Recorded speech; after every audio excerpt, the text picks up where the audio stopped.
Okay, happy Saturday racing bayang karerista. Shoutout muna tayo saglit kay Boss Manny Quijano, kay Kambal Ramon at kay Paring Puti. At shoutout na rin kay Boss Oyi, kay Sir Omeng, kay Ate Suset at kay Boss Jero.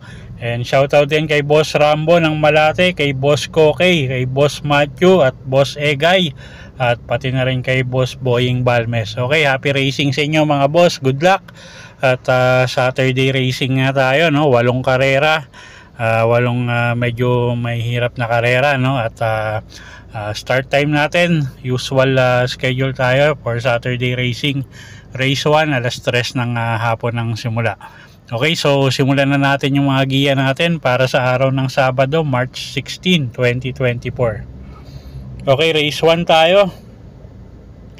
Start ng first pick 5, 3-year-old and above maiden race, 1,400 meters ang distansya.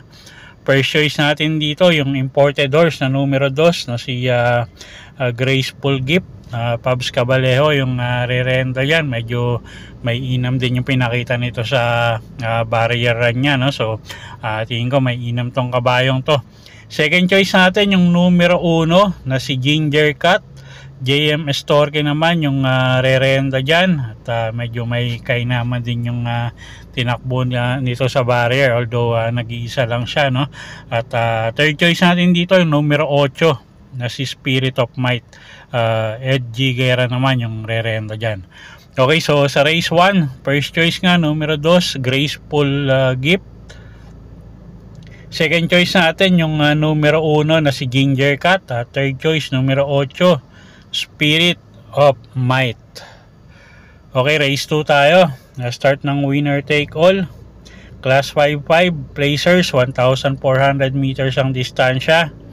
Anybody's race. First choice natin yung galing sa bakasyon na si Sweet City, Ed Giguera yung re-renta dyan. At wag lang magkakaaberya sa largahan. Tingin ko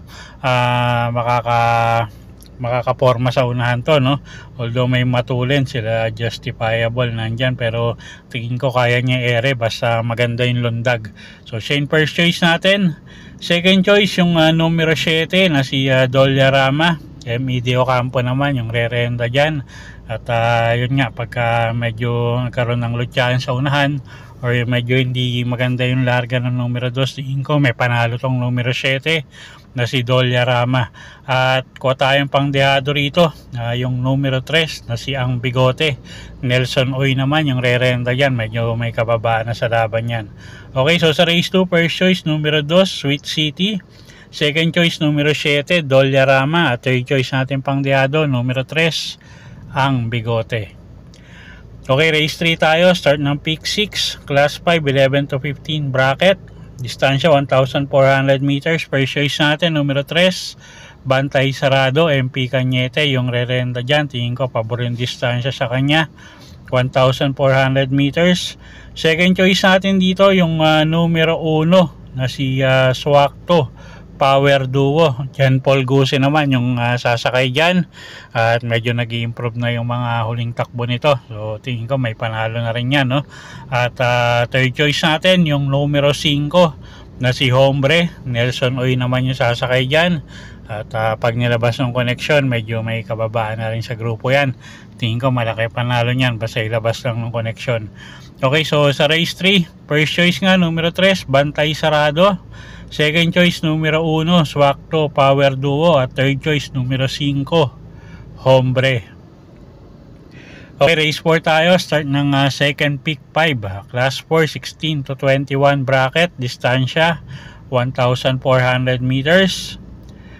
Okay, isa na naman anybody's race to. First choice natin numero 8, Mandatum. RC Suson yung sasakay dyan. At medyo maganda yung numero niya ngayon. At tingin ko medyo gumangin laban niya, no? At siya nga yung first choice natin, numero 8, Mandatum. Second choice natin yung numero 5 na si Stripe of Pink. Sasakay naman niya ni Charles Reyes. at may kababaan din sa grupo to, no? Isang imported horse at usually diremati tong kabayong to, so wag lang masyadong maiwan, tingin ko may panalo yan. Third choice natin pang dehado, numero 6, Makarit, sasakay naman ni Andrew Villegas. Okay, so sa race 4, first choice numero 8, Mandatum, second choice numero 5, Stripe of Pink, at third choice numero 6, Makarit. Okay, race 5 tayo, start ng pick 4. Class 5, 6 to 10 bracket, 1,400 meters ang distansya natin dito. First choice natin, numero 3, Isla Puting Bato. Alison Pabilik yung sasakay dyan, baka mapabor yung distansya, at lately nga medyo nagiging consistent na yung takbo ni Kabayo, no? Talagang medyo natatapat lang talaga sa medyo mabigat na laban. Okay, so ngayon tingin ko malaki panalo niyan. Second choice natin dito, yung numero 6 na si Majestic Star, JD Calagos yung sasakay dyan, at gamay nung hinete, isang deremating kabayo. At kuha tayong third choice dito, pang dehado, numero 9, Cool Mom, Jeff Bakaykay naman yung sasakay dyan. Okay, so sa race 5, first choice nga, numero 3, Isla Puting Bato. Second choice natin yung numero 6 na si Majestic Star. Third choice numero 9, Cool Mom. Okay, race 6 tayo. Class 5, 6 to 10 bracket, distansya 1,400 meters. Anybody's race, halos lahat to may panalo, no? So dagdag na lang kayo kung may kursunada kayong dehado rito. First choice natin numero 5, Misha, JM Estorque yung sasakay dyan, at siya yung may pinakamagandang tempo dito sa distansyang to, no? At gamay din naman ni JM Estorque ito, isang deremating kabayo. So tingin ko walang magiging problema. Siya yung first choice natin, numero 5, Misha.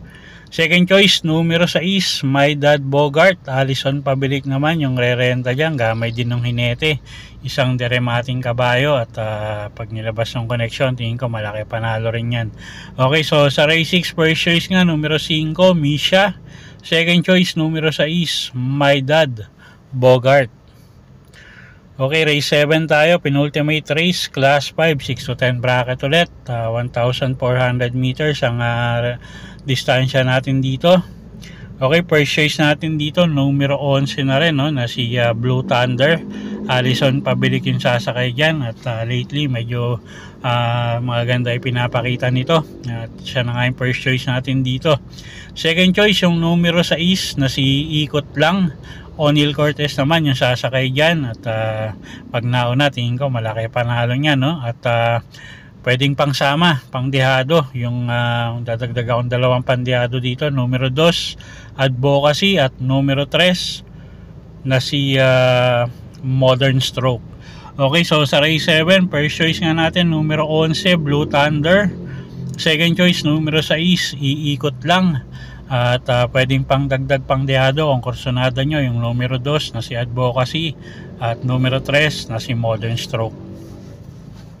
Okay, last and final race tayo, race number 8, class 5, 11 to 15 bracket, 1,400 meters naman ang distansya natin dito.